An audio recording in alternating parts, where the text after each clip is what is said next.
Well, hey there guys, and welcome back. On this week's show, we're making a 3D cube wall shelf.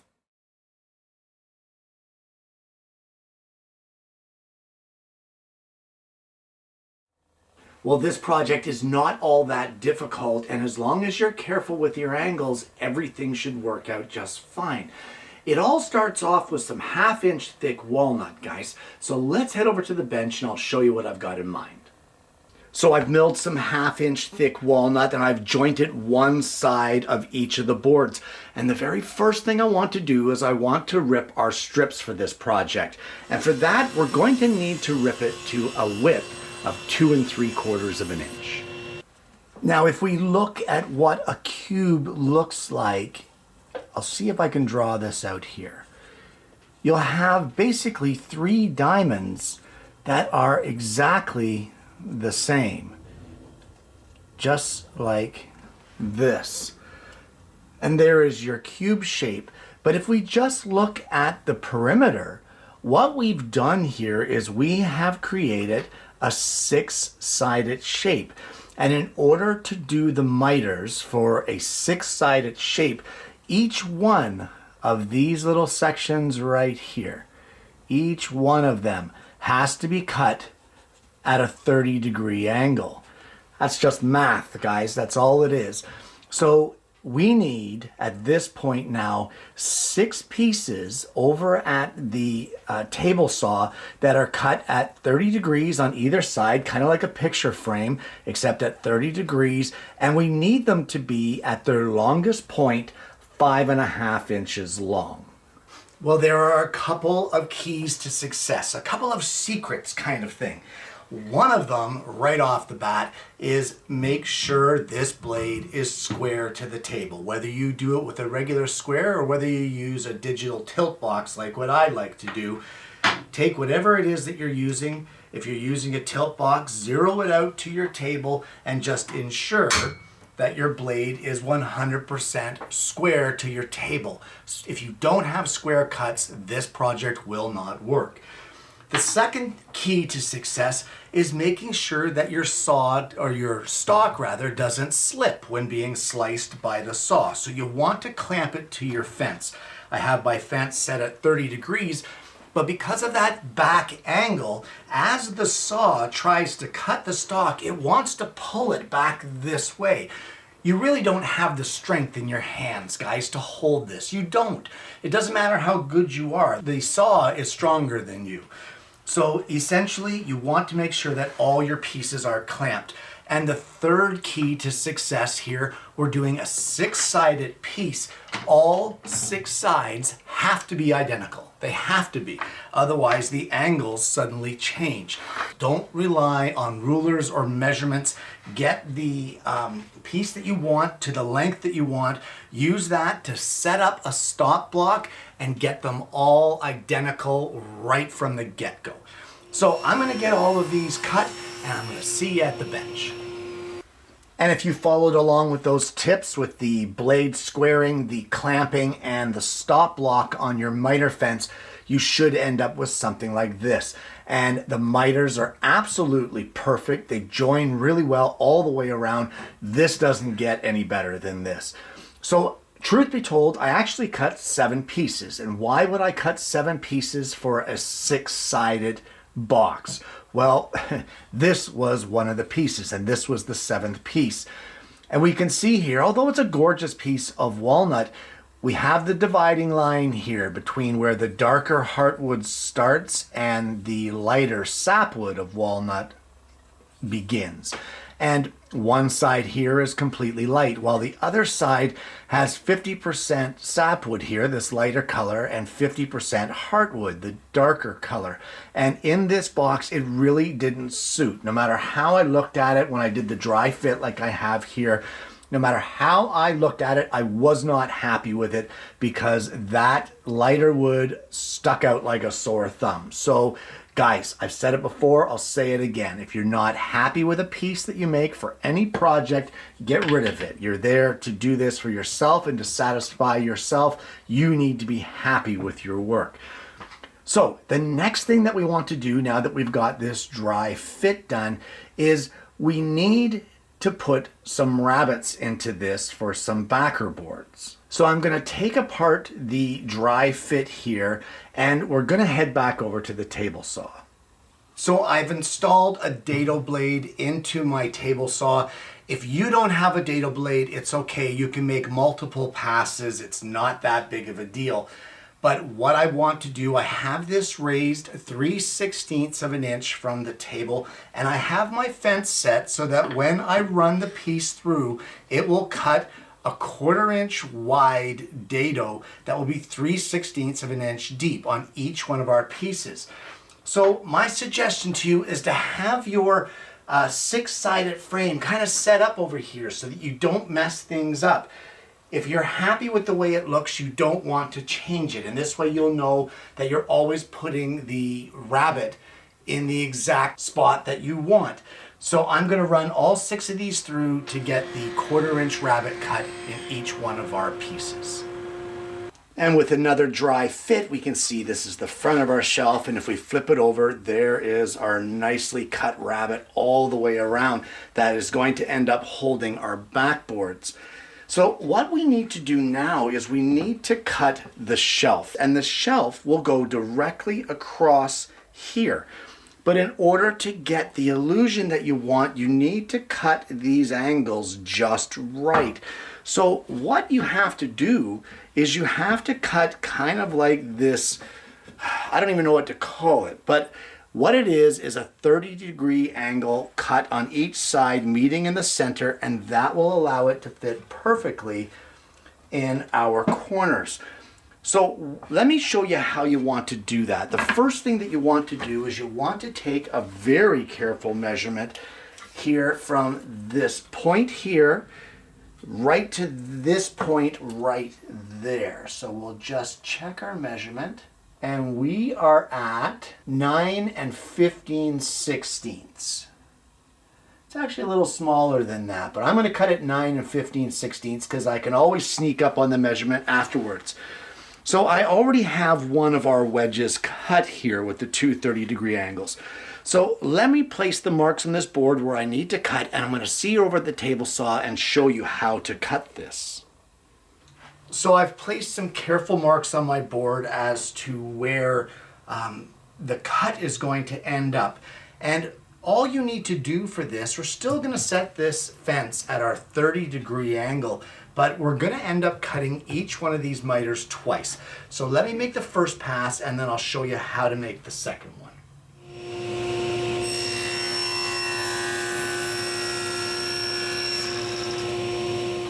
So in order to get our second angle here, our second 30-degree, you're not going to do anything fancy. We're going to take our board, we're going to flip it completely over, put it back up against our stop, clamp it to our fence, and just like we did on the first pass, we're going to run a second pass through the table saw to take off this corner. And as long as your stop has not moved and you haven't changed your angle, that center where those two angles meet should be the dead center of the board. And what you end up with is something like this. And you can see how nice and clean that is, how you get that point right in the center of those boards. And as long as you were careful with your measurements, you should have a perfect fit and a perfect joint. But there's more to do with this, so let's move on to the next step. Well, what I've done here is I have raised our whole assembly up on a couple pieces of scrap 1/2-inch stock. That way our center board can recess just a little bit. And I've drawn a center line here right in the middle of our board. Now, using the same methods that we use to get these ends here and our 30-degree mitres, I have cut a couple pieces using that center line to measure that will fit into this top left corner and will also fit into this bottom left corner, and the mitres will meet in the middle right on that center line, and you can see that that is our left diamond shape on our cube. However, it's not quite right. It's not going to fit because of this board being just too long. So the first thing that I'm going to do is I'm going to take this center shelf and I'm going to cut a 1/4 inch off of the back of it, just so that it will be able to sit flush where our rabbet is at the back. All right, so I think I forgot to mention that these pieces that I cut, they're the same 1/2 inch thick stock, but I ripped them to be 3/4 of an inch wide. So what we're going to do is we're going to line this up here the way it's going to get glued together, holding it firmly in place. And once we're happy with where that is, we're going to place a mark on our shelf to show us where this piece goes. This is where we have to do a little bit of handwork for this design. And what I want is I have drawn a line here 3/4 of an inch down. I'm actually going to take that over to the scroll saw, and I'm just going to cut along and stop just before our angles here. Once I get to these angles, I'm going to use a chisel and cut these out by hand in order to get a custom fit for our angled mitered pieces that we cut earlier. Now you just want to be careful and make sure that you know which side you need to trim. I accidentally lost sight of what I was doing there for a second, and with my knife I scored into an area that does not need to be cut. I'm hoping that that's not going to show in the final project, but you never know, right? So just pay attention and make sure that you're cutting the right area out of it. So I'm going to carry on carefully chiseling this out, and then once I get this chiseled, I'll show you what we're looking at. Okay, and it won't take long. You know what? That's a lie. It takes a while to chisel down that 3/4 and try to keep that straight shoulder. I went a little off, but that's okay. It still looks great. The mitres and the fits in these corners and in here are really good. I've got a tiny little gap there, but I'm not too concerned about it. I still think in the grand scheme of the project, it's going to look great. So here's the deal now. We need to make our backer boards. So for our backer boards, let me just flip this over. We need to make the top and the bottom will be different species. We need a medium tone wood, and for that I'm going to use 1/4 inch thick cherry, and it will fit right here in this rabbet. And the bottom half, or the top, depending on which way you go, this will be in walnut, a dark species. So a medium and then a dark. And what we're going to do, again, from the center line here, we're going to cut it. You can measure from the edge here to your center line, and that will give you your width of your stock. And then all you have to do is cut the ends at 30-degree angles to get your perfectly fitting backer boards. So let me get these cut, and I'm going to lay them in place. Everything is just dry fit right now, and I'll show you what it looks like at that point. So we have our medium species there, that's cherry, and the darker species of walnut. There we go. And we'll just turn this over. And look at that. Now, there is our backer boards. However, the only way that this illusion kind of works, you need light, medium, dark. It's the 3 shades. The light, or the sun, or the artificial light would be hitting this side, kind of on this angle, then this would get the lesser light, this would be in shadow. It's kind of just the way that it works, but we now need something light to go right here to finish off our illusion. So let me show you what I've got in mind for that. Well, the material that I've chosen for our light colored panel is actually mirrored tile. And cutting glass is not one of my favorite things to do, but it's fairly easy. There are just some rules that you need to follow. Number 1, the glass needs to be on a perfectly flat surface. Number 2, make sure that that surface is clean and that there is nothing underneath. And number 3, after you score the glass, you'll hear it kind of cracking and popping as you drag the glass cutter across. You need to snap that glass as quickly as you can afterwards. Now, I know that some will say I should be wearing gloves for this, and I agree with you 100%. So if you can, wear some gloves. For me, the amount of dexterity that I lose is just not worth it. I can't work with them on when it comes to cutting glass. It's way too slippery for me. But guys, you should at least try to wear the gloves and see how you do. In retrospect, even a pair of work gloves and then a pair of latex gloves over top to give you some extra grip might help. Either way, guys, we're going to cut this to our diamond shape, and once we get this cut, we can clean the marker off of it, and we're going to need to cut some dados in a few of the pieces of our shelf. We need to get our mirror tile to seat right inside here. And I want to use a dado to put it in. So what I've done is I've tested one pass with a table saw blade. It's 1/8 of an inch, and our mirror will fit just beautifully in there. Plenty of wiggle room. It'll work just fine.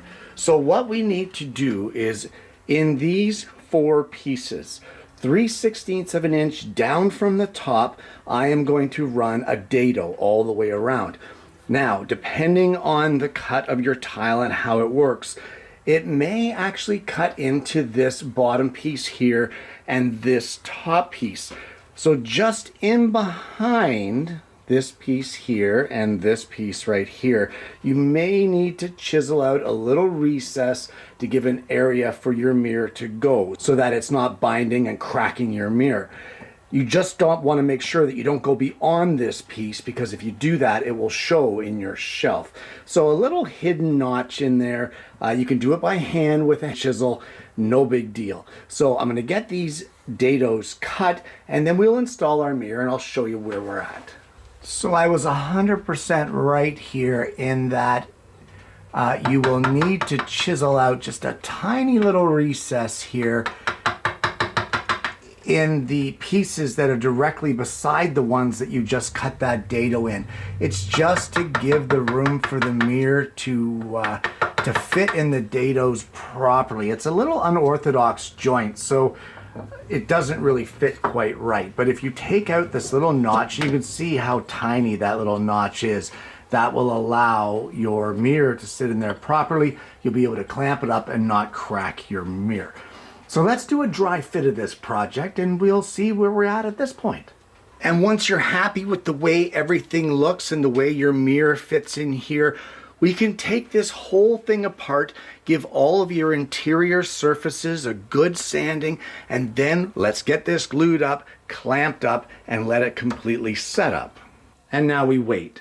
So guys, from experience, I can tell you, get a second set of hands to help you glue this together.